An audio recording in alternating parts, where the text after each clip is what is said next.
Well, all right, here we are once again. I'm Pastor Bobby D. Hamilton, and this is Move Monday. You see my face, you know what day it is, you know what time it is.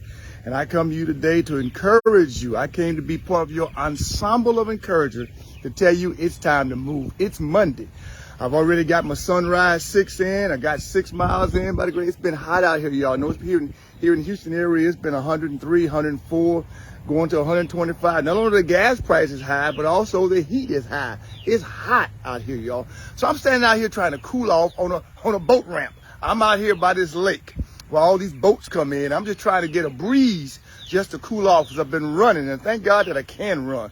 I've been moving, and I want to just give a big old shout out to Minister James Burrell. If any of you know James Burrell, I was with him on Saturday, and Minister James Burrell is almost 70 years old. And at the age of 70, he's working out 5 to 6 days a week. He's riding his bicycle. He started a brand new business in which it is very labor intensive. At the age of nearly 70 years of age, he gets up and goes to LA Fitness and works out, lifting machine, stair climber. He's doing a myriad of things. So I just want to give a big shout out to him. At the age of 70, when he could be shutting down, at the age of 70, when he had a heart attack some years ago and been in recovery from that heart attack, he still made up his mind to move. And I watched him on Saturday. He's watching what he eats. His caloric intake has changed tremendously. He has been radically changed, and he's committed to moving. So big shout out to him and to you too. This is Move Monday, and I'm always asking you, I'm trying to implore you to move. So let me just ask the question, what is your move today? What have you decided is going to be your instrument of move you're going to utilize today? How will you move? Will you get in a boat? Will you go swimming? Will you cycle? Will you go to your yoga class? Will you go to your Taekwondo class? Will you go to your spin class? What will you do today? Will you do some push-ups? What are you going to do? You do pull-ups? What are you going to do today? Just share with the audience, because people are watching and people are sharing online all the time. What do you decide to do? Are you going to walk your dog? Are you going to clean your house? Are you going to work in your flower beds? What are you going to do? Or maybe you're going to do some calf raises. Here's an interesting idea.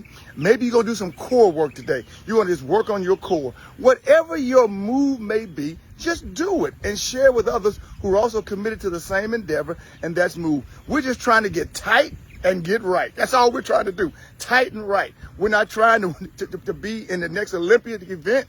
We're not trying to be world champion athletes. We're just trying to make sure that we're stewards over God's body that he gave to us. It's of our temples. It's a stewardship. So I want to encourage you, like I always do every Monday, is to encourage you just to move. Put the fork down, put the cake down, put the liquor down, put the beer down, and just go and get up. Put on those brand new Asics shoes you have. Put on those Reeboks that you have. Put on those wonderful Skechers. You've got the most modernized Skechers. Put on the Skechers and just go move. That's all I ask you to do. And share with the audience. Go right now. Type in right now what your move of choice may be. Maybe you're at the office, and your move could be comprised of, when you take the break, don't go to the break room. When you take the break, walk around the office. Walk around the building. Park further out in your automobile and walk in, because you can do so many things. I'm looking around in case an alligator come, and we're all going to be moving if an alligator come. But I'm standing out here on this boat deck, and I'm just trying to encourage you just to move. I'm trying to get in before the boats come. And while you are moving, make your move over to YouTube. Make your move over to our friendship website. Yesterday, I preached a message. I'm in this series about getting healthy. It's about having healthy relationships. And I talked about I'm letting it go, out of Genesis 50, 15 through 21. And I was preaching about Joseph, how Joseph's brothers demeaned him, and how Joseph's brother did a very damning thing to him, how they hurt him and bruised him 20 years earlier, and how he had to come to the point where he would have to forgive them, and he had to let them know that God took a negative and turned it into a positive. So here's the question for you on Move Monday. What have you been carrying for 20 years? Who has damaged you? Who has hurt you? Who has failed you? What pain from the past that you just can't seem to put a period in? What is it for you? Who was it? Was it a father? Was it a mother? Was it an auntie? Was it an old high school coach or a college coach?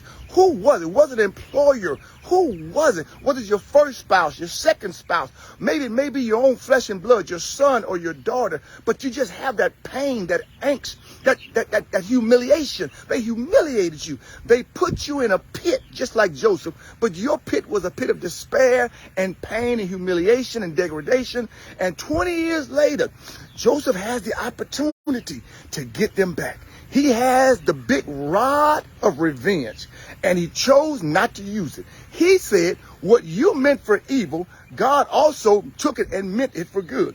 That God took the negative experience of my life and turned it into a positive. And he was celebrating what God changed his heart. God changed his mind.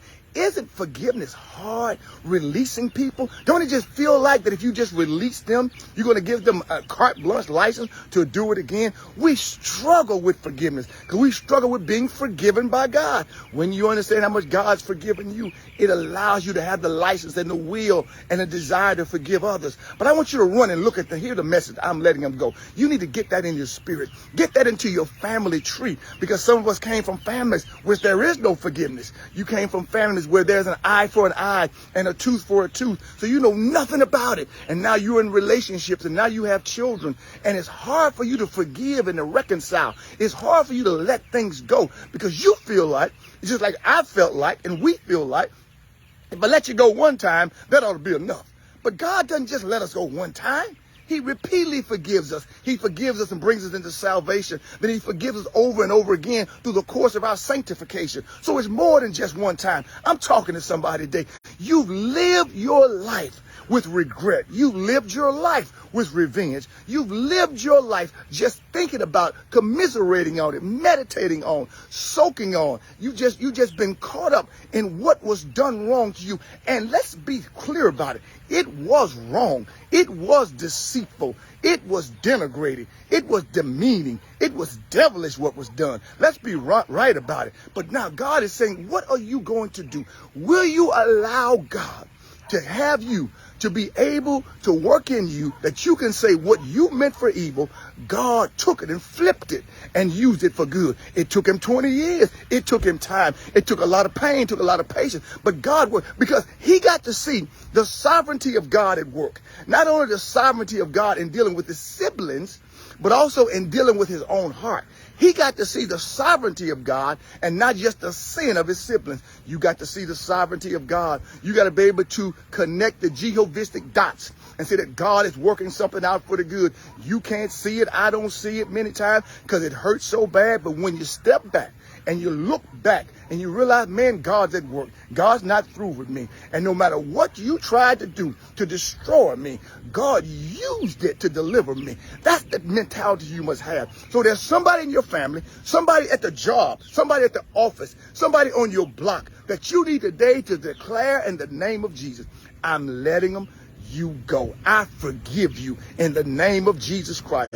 I release you in the name of Jesus Christ. And if God so allows, I'm open to reconciliation. If God so allows. Oh, it's a painful thing, but it's a necessary thing. I want to encourage you today to run to YouTube, run to our website and look at it. There's also a questionnaire online that you can evaluate what is your forgiveness, what is your temperament when it comes to forgiveness. On Wednesday night, we're going to dive deep. We're going to jump again. Make sure these alligators don't jump. We're going to jump again. We're going to do it again. We need to go a little deeper. I need to deal with some of your questions. And I will on Wednesday night at Friendship, a place to begin again. Have a great day, y'all. Go move, go move, go move. And while you're moving, don't forget to tell somebody I moved too, because I'm letting you go.